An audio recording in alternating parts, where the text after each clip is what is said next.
ஆண்டவரே, ஒரு வார்த்தை சொல்லும், என் வாழ்வு நலமடையும்.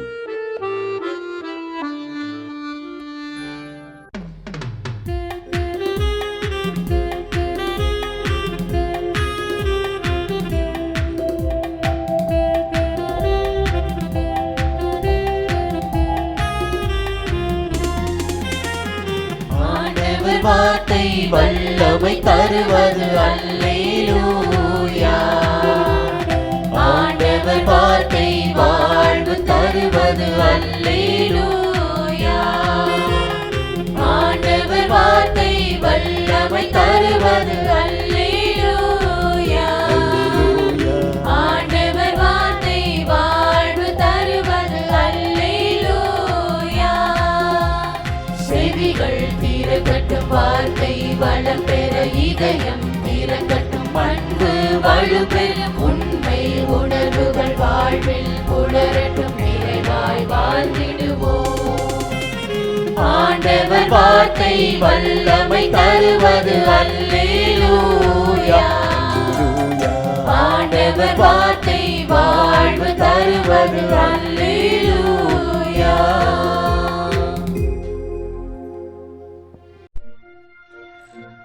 திருப்பாடல் 5. ஆண்டவரே, என் விண்ணப்பத்திற்கு செவிசாய்த்தருளும், என் பெருமூச்சை கவனித்தருளும். என் அரசரே, என் கடவுளே, என் கெஞ்சும் குரலை உற்று கேளும். ஏனெனில் நான் உம்மை நோக்கியே மன்றாடுகின்றேன். ஆண்டவரே, விடியற்காலையில் என் குரலை கேட்டருளும். வைகரையில் உமக்காக வழிமேல் விழிவைத்து காத்திருப்பேன். ஏனெனில் நீர் பொல்லாங்கை பார்த்து மகிழும் இறைவன் இல்லை. உமது முன்னிலையில் தீமைக்கு இடம் இல்லை. ஆணவமிக்கோர் உமது கண்முன் நிற்க மாட்டார். தீங்கிழைக்கும் அனைவரையும் நீர் வெறுக்கின்றீர். பொய் பேசுவோரை நீர் அழித்திடுவீர். கொலைவெறியரையும் வஞ்சகரையும் அருவருக்கின்றீர். நானோ உம் பேரருளால் உமது இல்லம் சென்றிடுவேன். உம் திரு தூயகத்தை நோக்கி இறையச்சத்துடன் உம்மை பணிந்திடுவேன். ஆண்டவரே, எனக்கு பகைவர் பலர் இருப்பதால் உமது நீதியின் பாதையில் என்னை நடத்தும். உமது செம்மையான வழியை எனக்கு காட்டியருளும். ஏனெனில் அவர்கள் வாயில் உண்மையில்லை. அவர்கள் உள்ளம் அழிவை உண்டாக்கும். அவர்கள் தொண்டை திறந்த பிணக்குழி. அவர்கள் நா வஞ்சகம் பேசும். கடவுளே, அவர்களின் குற்றங்களுக்குரிய தண்டனையை அவர்களுக்கு அளியும். அவர்கள் தங்கள் சூழ்ச்சிகளாலேயே வீழ்ச்சியுறட்டும். அவர்களுடைய ஏராளமான தீச்செயல்களை முன்னிட்டு அவர்களை புறம்பே தள்ளிவிடும். ஏனெனில் அவர்கள் உம்மை எதிர்த்துள்ளார்கள். ஆனால் உம்மிடம் அடைக்கலம் புகுவோர் அனைவரும் மகிழ்வர். அவர்கள் எந்நாளும் களித்து ஆர்ப்பரிப்பர். நீர் அவர்களை பாதுகாப்பீர். உமது பெயரில் பற்றுடையோர் உம்மில் அக்களிப்பர். ஏனெனில் ஆண்டவரே, நேர்மையாளர்க்கு நீர் ஆசி வழங்குவீர். கருணை என்னும் கேடயத்தால் அவரை மறைத்து காப்பீர். இன்னைக்கு நாம ரொம்ப பழமையான ஒரு கதைக்குள்ள போக போறோம். ஆனா இது வெறும் பழங்கதை இல்ல. இன்னைக்கு இருக்கிற நம்ம வாழ்க்கைக்கும் தேவையான பல விஷயங்களை சொல்ற ஒரு கதை. இது நேர்மைக்கும் அதிகாரத்துக்கும் நடந்த ஒரு பெரிய போராட்டத்தை பத்தின கதை. வாங்க என்ன நடந்ததுன்னு பார்க்கலாம். இந்த ஒரு வரியை கேட்டாலே போதும், சூசன்னா என்ற ஒரு பெண் எவ்வளவு பெரிய ஆபத்துல, எவ்வளவு பெரிய விரக்தியில இருக்காங்கன்னு நமக்கு புரியுது இல்லையா? இந்த கதறல் தான் நம்மள நேரடியா அந்த புயலோட மையத்துக்கே கூட்டிட்டு போகுது. சரி, நம்ம கதை தொடங்குற இடம் பண்டைய பாபிலோன். வாங்க இந்த கதையோட முக்கியமான கதாபாத்திரங்களை முதல்ல சந்திப்போம். முதல்ல கதையின் நாயகி சூசன்னா. அவங்க ரொம்ப அழகானவங்க மட்டும் இல்ல, கடவுள் மேல ரொம்ப பக்தி கொண்ட நேர்மையான ஒரு பெண். அவங்களோட கணவர் யோவாக்கிம் அந்த ஊர்லயே பெரிய செல்வந்தர், எல்லாராலையும் மதிக்கப்படுறவர். இவங்களுக்கு எதிரா நிக்கிறவங்க தான் அந்த 2 மூப்பர்கள். அவங்க சாதாரண ஆட்கள் கிடையாது, மக்களுக்கு நீதி வழங்க நியமிக்கப்பட்ட நீதிபதிகள். அதாவது அவங்க சொல்றதுதான் அங்க சட்டம். இங்கதான் கதையோட அசல் சிக்கலே ஆரம்பிக்குது. பாருங்க, ஒரு பக்கம் கடவுளுக்கு பயந்து நேர்மையா வாழ சூசன்னா, இன்னொரு பக்கம் அதே சட்டத்தை பாதுகாக்க வேண்டிய நீதிபதிகளோ தங்களோட அதிகாரத்தால தடம் மாறி நிக்கிறாங்க. இந்த 2 பேரோட குணத்துல இருக்கிற பெரிய வேறுபாடு தான் வரப்போற ஒரு பெரிய பிரச்சனைக்கு விதையா அமைய போகுது. அந்த மூப்பர்களோட மனசுல இருந்த தீய எண்ணம் கொஞ்சம் கொஞ்சமா ஒரு கொடூரமான திட்டமா உருவெடுக்க ஆரம்பிக்குது. அது எப்படி நடந்ததுன்னு இப்ப நாம பார்க்கலாம். ஒவ்வொரு நாளும் மதிய நேரத்துல சூசன்னா அவங்க கணவரோட தோட்டத்துல உலாவறது வழக்கம். இது அவங்களோட அன்றாட பழக்கம். ஆனா இந்த சாதாரண பழக்கத்தை தான் மறைஞ்சிருந்து பார்த்த அந்த 2 மூப்பர்களும் தங்களோட கெட்ட ஆசைக்கு ஒரு வாய்ப்பா பயன்படுத்திக்கிட்டாங்க. இது ஏதோ திடீர் நடந்த விஷயம் இல்ல. இது ரொம்ப நேர்த்தியா திட்டமிடப்பட்ட ஒரு சதி. ஒவ்வொரு படியும் பாருங்களேன், எவ்வளோ தந்திரமா அவங்க தங்களோட வலைய பின்னிருக்காங்கன்னு நமக்கு புரியும். சரியான நேரத்துக்காக காத்திருந்து அவங்க தனியா சிக்கிற வரைக்கும் பார்த்து தங்களோட திட்டத்தை நிறைவேற்ற துடிக்கிறாங்க. இதுதான் அந்த மூப்பர்கள் சுசன்னா முன்னாடி வச்ச அந்த பயங்கரமான எச்சரிக்கை. யோசிச்சு பாருங்க, அவங்க முன்னாடி 2 வழிதான் இருக்கு. ஒன்னு, அவங்க மனசாட்சிக்கு விரோதமா பாவம் செஞ்சு அவங்க மானத்தை இழக்கணும். இல்லன்னா அவங்க செய்யாத குற்றத்துக்காக பொய் சாட்சியால கல்லெறிஞ்சு கொல்லப்படணும். அவமானத்துக்கும் மரணத்துக்கும் நடுவுல ஒரு தேர்வு. உண்மையிலேயே யாராலையும் கற்பனை கூட பண்ண முடியாத ஒரு சூழ்நிலையில சூசன்னா மாட்டிக்கிட்டாங்க. ஆனா அவங்க எடுத்த முடிவு அபாரமானது. கடவுளுக்கு எதிரா பாவம் செய்யறத விட உங்க கையால நான் எந்த தப்பும் செய்யாம சாகிறது தான் எனக்கு மேல்னு தைரியமா சொல்றாங்க. தன்னோட உயிரை விட நேர்மைதான் வலுசுன்னு நிரூபிக்கிறாங்க. இப்போ நாம கதையோட உச்சகட்டத்துக்கு வந்துட்டோம். ஒரு பொது விசாரணை. ஊரே கூடி நிக்குது. இங்கதான் அதிகாரத்தோட போய் உண்மையோட குரலை நசுக்க பாக்குது. அந்த காட்சியை கொஞ்சம் மனசுல கற்பனை பண்ணி பாருங்க. ஊர் மக்கள் எல்லாரும் கூடி நிக்கிறாங்க. அவமானத்துல தலை குனிஞ்சு சூசனா நிக்கிறாங்க. அப்போ அந்த 2 மூப்பர்களும் எந்திரிச்சு அவங்க தலைமையில கை வச்சு தங்களோட விஷம் தோய்ந்த பொய்ய சொல்ல ஆரம்பிக்கிறாங்க. என்ன ஒரு தைரியமான பொய் பாத்தீங்களா? ஆனா இத சொன்னது யாரு? சமூகத்தால மதிக்கப்படுற, நீதி சொல்ற இடத்துல இருக்கிற பெரிய மனிதர்கள். அதனால ஒரு நிமிஷம் கூட யோசிக்காம அங்க இருந்த மக்கள் எல்லாரும் அவங்க சொன்னதை அப்படியே நம்பிட்டாங்க. அதிகாரம் சொல்ற போய் ஒரு அப்பாவி பெண்ணோட உண்மையை ஜெயிச்சிடுச்சு. அவ்வளவுதான், தீர்ப்பு சொல்லியாச்சு. ஒரு கொடூரமான அநீதியான தீர்ப்பு. சூசனாவோட வார்த்தைக்கு அங்க எந்த மதிப்பும் இல்லாம போச்சு. அதிகாரம் சொல்றதுதான் சரின்னு அவங்களுக்கு மரண தண்டனை விதிக்கப்பட்டது. சூசன்னாவ மரண தண்டனைக்காக இழுத்துட்டு போறாங்க. அவங்கள காப்பாத்த யாருமே இல்லையா? எல்லா நம்பிக்கையும் முடிஞ்சு போச்சா? அந்த நொடியில தான் கதை ஒரு யாருமே எதிர்பார்க்காத திருப்பத்தை சந்திக்குது. எல்லாம் முடிஞ்சிடுச்சுன்னு எல்லாரும் நினைச்ச அந்த சமயத்துல கூட்டத்துல இருந்து ஒரு குரல் ஒலிக்குது. அதுதான் இந்த கதையோட திருப்புமுனை. சூசன்னாவோட பிரார்த்தனைக்கு பதிலா தானியல் என்ற ஒரு சின்ன பையன் மூலமா கடவுள் பேசுறார். அவன் யாருக்கும் பயப்படாம கூட்டத்துக்கு நடுவுல எந்திரிச்சு இந்த பெண்ணோட இரத்தப்பழியில எனக்கு எந்த சம்பந்தமும் இல்ல அப்படின்னு தைரியமா முழங்குறான். ஒரு உண்மையான ஹீரோவோட என்ட்ரி இதுதான். தானியலோட திட்டம் ரொம்ப சிம்பிள், ஆனா ரொம்ப புத்திசாலித்தனமானது. குற்றம் சாட்டின 2 பேரையும் தனித்தனியா பிரிச்சு விசாரிக்கணும்னு சொல்றான். அப்போதான் அவங்க சொல்ற பொய்யில இருக்கிற முரண்பாடுகளை சுலபமா கண்டுபிடிக்க முடியும்னு. இதுதான் குறுக்கு விசாரணை. இதோ அந்த தருணம் வந்தாச்சு. அவங்க 2 பேரையும் எந்த மரத்துக்கு அடியில பாத்தீங்க?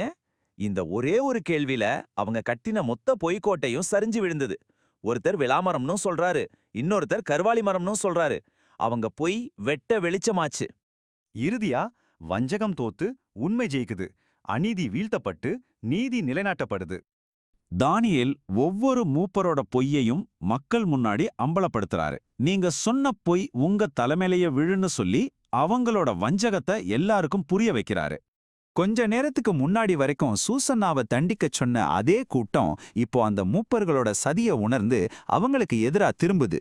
மோசேயின் சட்டப்படி அவங்க சூசன்னாவுக்கு என்ன தண்டனை கொடுக்க நினைச்சாங்களோ அதே தண்டனை அவங்களுக்கே கிடைச்சது. வினை விதைத்தவன் வினையை அறுத்தான். இந்த பழங்கால கதை நமக்கு சொல்ற பாடம் காலத்தால அழியாதது. இது வெறும் கதை மட்டும் இல்ல, ஒரு பெரிய எச்சரிக்கை.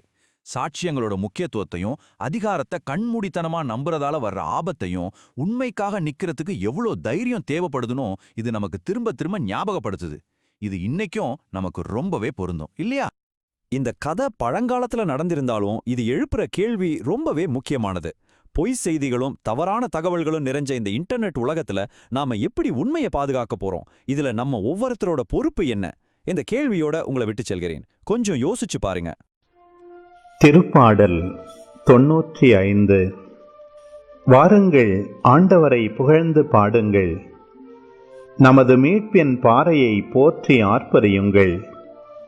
நன்றியுடன் அவர் திருமுன் செல்வோம். புகழ்பாக்களால் அவரை போற்றி ஆர்ப்பரிப்போம். ஏனெனில் ஆண்டவர் மாண்புமிகு இறைவன், தெய்வங்கள் அனைத்திற்கும் மேலான பேரரசர். பூவுலகின் ஆழ் பகுதிகள் அவர் தம் கையில் உள்ளன. மலைகளின் கொடுமுடிகளும் அவருக்கே உரியன. கடலும் அவருடையதே, அவரே அதை படைத்தார். உலர்ந்த தரையையும் அவருடைய கைகளே உருவாக்கின. வாருங்கள், தாழ் பணிந்து அவரை தொழுவோம். நம்மை உருவாக்கிய ஆண்டவர் முன் முழந்தாளிடுவோம். அவரே நம் கடவுள், நாமோ அவரது மேய்ச்சலின் மக்கள். நாம் அவர் பேணி காக்கும் ஆடுகள். என்று நீங்கள் அவரது குரலுக்கு செவி கொடுத்தால் எத்துணை நலம். அன்று மெரிபாவிலும் பாலை நிலத்தில் மாசாவிலும் செய்தது போல் உங்கள் இதயத்தை கடினப்படுத்திக் கொள்ளாதீர்கள். அங்கே உங்கள் மூதாதையர் என்னை சோதித்தனர். என் செயல்களை கண்டிருந்தும் என்னை சோதித்து பார்த்தனர். 40 ஆண்டளவாய் அந்த தலைமுறை எனக்கு வெறுப்பூட்டியதால் நான் உரைத்தது. அவர்கள் உறுதியற்ற உள்ளம் கொண்ட மக்கள், என் வழிகளை அறியாதவர்கள். எனவே நான் சினமுற்று, நான் அளிக்கும் இளைப்பாற்றியின் நாட்டிற்குள் நுழையவே மாட்டார்கள் என்று ஆணையிட்டு கோரினேன். வாங்க, இன்னைக்கு நாம 2 ரொம்பவே சுவாரஸ்யமான பழங்கால கதைகளை பத்தி பார்க்க போறோம். மரண தண்டனை விதிக்கப்பட்ட 2 பெண்களை பற்றிய கதைகள் இது. பார்க்கறதுக்கு 2 ஒரே மாதிரி இருந்தாலும் அதோட முடிவுகள்ல ஒரு பெரிய வித்தியாசம் இருக்கு. சட்டத்தோட கடுமையான பிடியிலிருந்து ஞானம் எப்படி அவங்கள காப்பாத்துச்சுங்கிறது தான் இந்த கதைகளோட சாராம்சம். சரி, இந்த விஷயத்த கொஞ்சம் ஆழமா பார்க்கலாம். இந்த முழு பதிவையும் கேட்கும்போது உங்க மனசுல இந்த ஒரு கேள்வி ஓடிக்கிட்டே இருக்கணும். அதாவது, சட்டம் ஒருத்தருக்கு மரண தண்டனை கொடுக்கணும்னு சொல்லும்போது உண்மையான நீதிங்கிறது என்ன? சட்டப்படி தண்டிக்கிறதா இல்ல கருணை காட்டுறதா? வாங்க, இதுக்கான விடைய தேடுவோம்.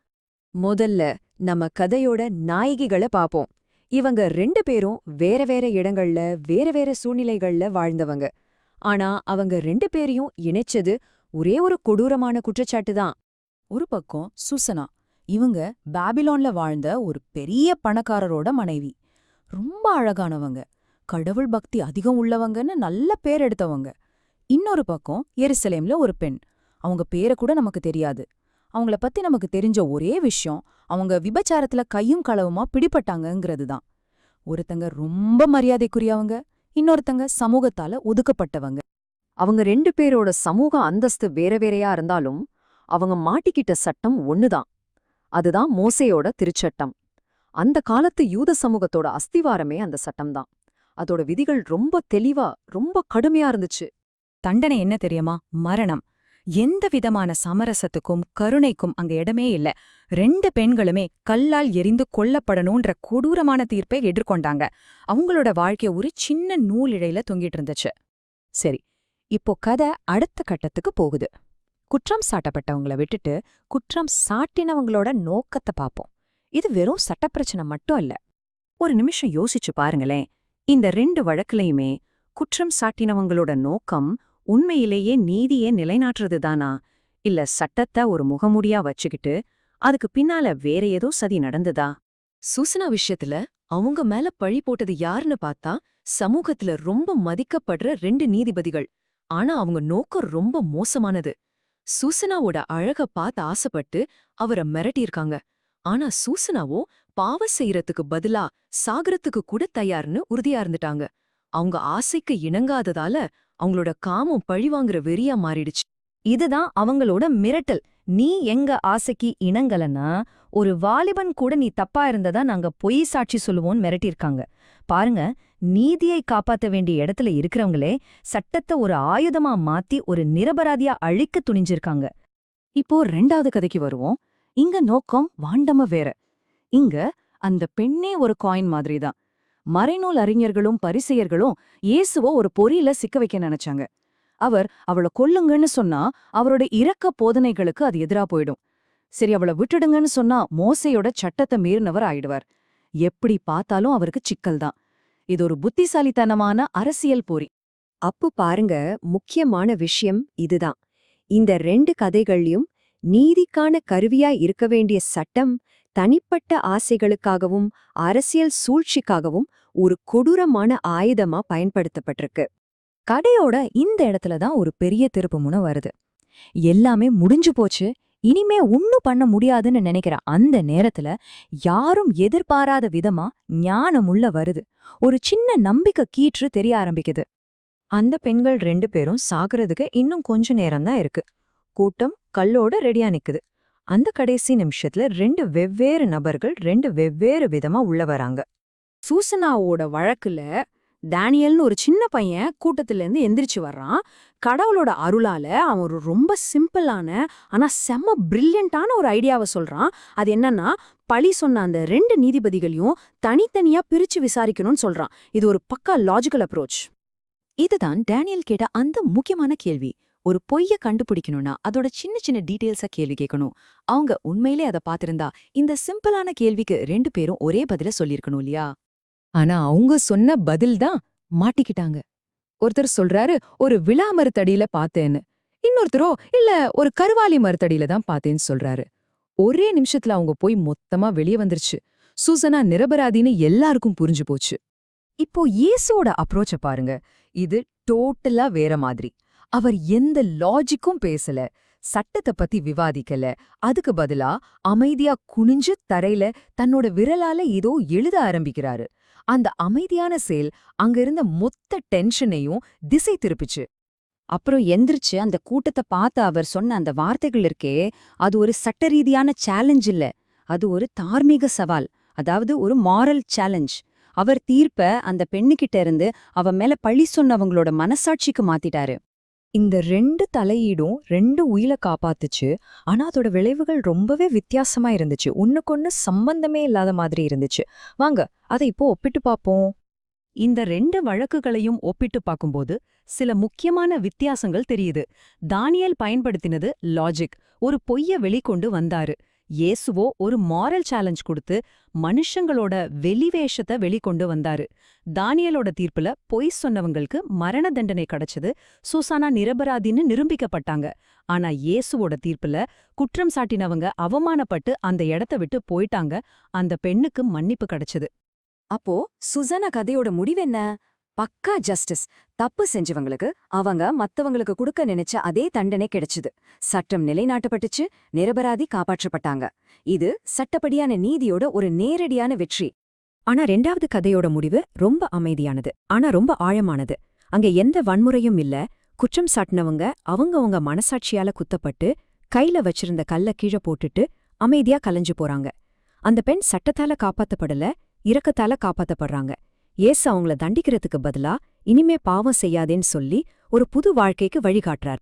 சரி, கடைசியா இந்த 2 சக்தி வாய்ந்த கதைகள்ல இருந்தும் நாம கத்துக்க வேண்டிய பாடம் என்ன? இன்னைக்கு இருக்கிற நம்ம வாழ்க்கைக்கு இது என்ன சொல்ல வருது? இந்த 2 கதைகளுமே நமக்கு 2 விதமான ஞானத்தை கத்துக் கொடுக்குது. ஒன்னு, கத்தி மாதிரி கூர்மையா இருந்து உண்மையை கண்டுபிடிச்சு தப்ப தண்டிக்கிற நீதி. இன்னொன்னு, மனுஷனோட தப்ப புரிஞ்சுக்கிட்டு அவங்க திருந்துறதுக்கு ஒரு வாய்ப்பு கொடுக்கற இரக்கம். இப்போ கேள்வி இதுதான், இதுல எது அதிக சக்தி வாய்ந்தது? தப்பு செஞ்சவங்கள தண்டிக்கிற நீதியா, இல்ல அவங்கள திருந்த ஒரு வாய்ப்பு கொடுக்கற இரக்கமா? இத பத்தி யோசிக்கிறது தான் இந்த ஆய்வோட நோக்கமே.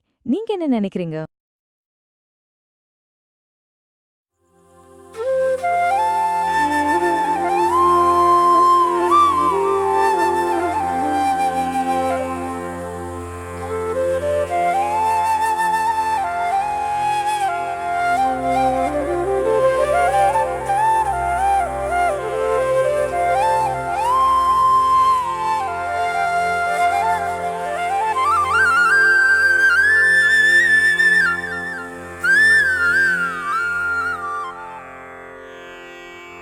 தந்தை, மகன், தூய ஆவியின் பெயராலே ஆமென். வானகத் தந்தையே இறைவா, உம்மை போற்றுகிறோம். இயேசுவே ஆண்டவரே, உம்மை போற்றுகிறோம். தூய ஆவியானவரே, உம்மை போற்றுகிறோம். மூவொரு இறைவா, உம்மை போற்றுகிறோம். அருள் நிறை மரியே, எங்கள் ஆண்டவரின் தாயே, உம்மை போற்றுகிறோம். எங்கள் வானக தந்தையே இறைவா, கடந்த இரவு முழுவதும் எங்களை காத்து கண்ணயரச் செய்த உமது அருள் அன்புக்காக நன்றி கூறுகிறோம். நீ தந்த இந்த புதிய நாளுக்காக நன்றியோடு உம்மை போற்றுகிறோம். எங்கள் வாழ்வில் ஒரு நாளை கூட்டித் தந்தமைக்காக உமக்கு நன்றி கூறுகிறோம். எங்கள் இயேசுவே ஆண்டவரே, காலைதோறும் உமது அருளன்பால் இரக்கத்தால் எங்களை நிரப்புவதற்காக நன்றி கூறுகின்றோம். இந்த நாளில் நீர் எங்கள் மீட்பராகவும் ஆண்டவராகவும் நல்ல ஆயனாகவும் இருந்தருளுமாறு உம்மை வேண்டுகிறோம். இயேசுவே, இன்று எங்களோடு தங்கும். எங்களை எமது விருப்பப்படியென்று உமது திருவுளப்படியே வழிநடத்தும். எங்கள் தொழிலை, முயற்சிகளை, உழைப்பை, படிப்பை, வேலைகளை ஆசீர்வதியும். தூய ஆவியானவரே, எங்கள் வழித்துணையாளரே, இன்று முழுவதும் எங்கள் ஞானமாய், ஆற்றலாய், சக்தியாய் இருந்தருளும். தீமைகளை வெல்ல இந்நாளில் எங்களுக்கு மன உறுதியை தாரும். எங்களை சந்திப்பவருக்கு அமைதியை, அன்பை, ஆறுதலை கொடுக்கும்படியாக எங்கள் உள்ளங்களையும் இல்லங்களையும் உமது தெய்வீக அமைதியால், அன்பால் நிரப்பியருளும். மூவொரு இறைவா, இந்த நாளையும் எங்களையும் எங்கள் எண்ணங்களையும் செயல்பாடுகளையும் பயணங்களையும் ஆசீர்வதியும்.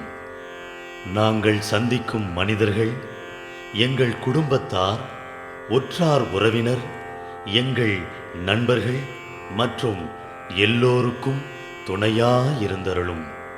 மேலும் உடல் நலம் குன்றியோர், துயருறுவோர், கைவிடப்பட்டோர், தனிமையில் வாடுவோர், எளியோர், படிக்கும் மாணாக்கர்கள், ஆசிரிய பெருமக்கள், அரசு அலுவலர்கள், நாட்டு தலைவர்கள், விவசாயிகள், கடலில் பணிபுரிவோர், பிற தொழில் செய்வோர், துறவிகள், பங்கு தந்தையர், எங்கள் மறைமாவட்ட ஆயர், ஏனைய ஆயர்கள், திருத்தந்தை ஆகிய அனைவரையும் இக்காலை பொழுதில் உம் திருப்பாதம் ஒப்படைக்கின்றோம். அனைவரையும் ஆசீர்வதித்து பாதுகாத்து வழிநடத்தியருளும்.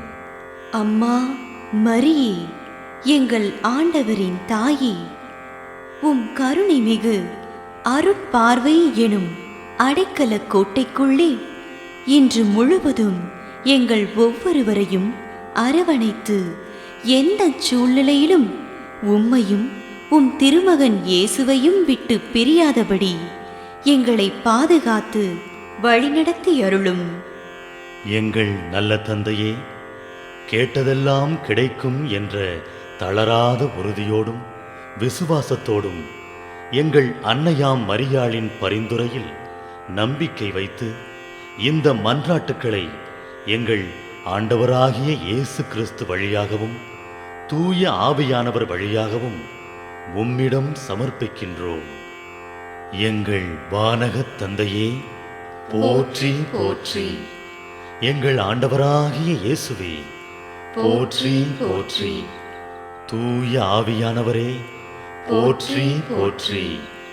மூவொரு இறைவா, போற்றி போற்றி என்று போற்றி மகிழும் எங்கள் இதயத்தை உமது தெய்வீக வல்லமையால் நிரப்பி இந்த நாள் முழுவதும் எங்களை பாதுகாத்து வழிநடத்தியருளும் எங்கள் நல்ல தந்தையே.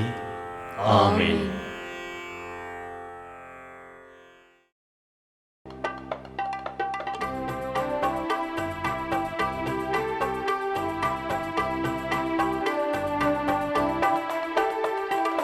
விண்ணுலகில் இருக்கின்ற எங்கள் தந்தையே, உமது பெயர் தூயதென போற்ற பெறுக. உமது ஆட்சி வருக. உமது திருவுளம் விண்ணுலகில் நிறைவேறுவது போல மண்ணுலகிலும் நிறைவேறுக.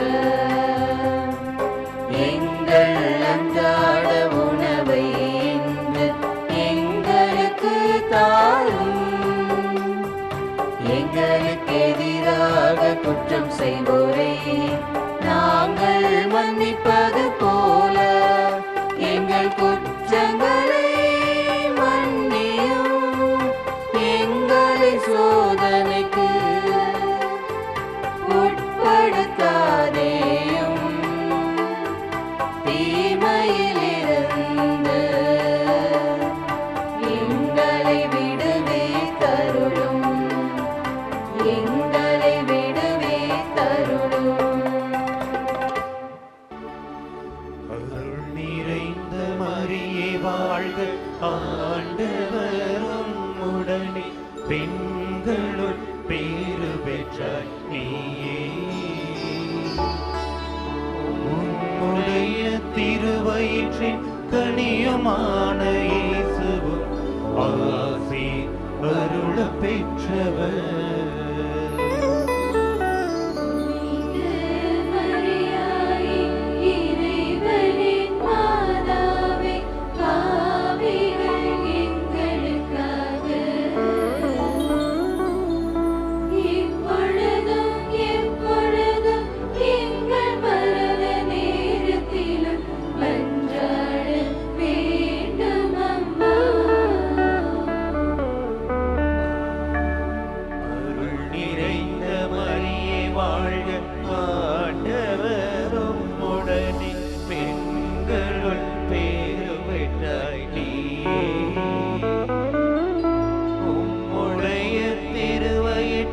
கனியுமான இயேசுவும் ஆசி அருள பெற்றவர்.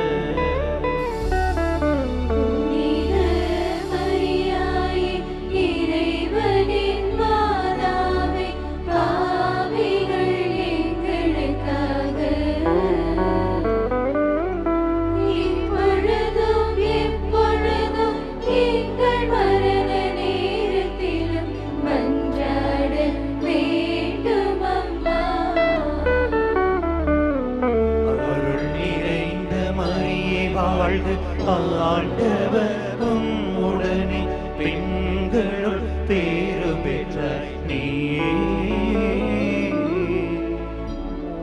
உடைய திருவயிற்றின் கனியுமான இயேசுவும் ஆசி அருள பெற்றவர்.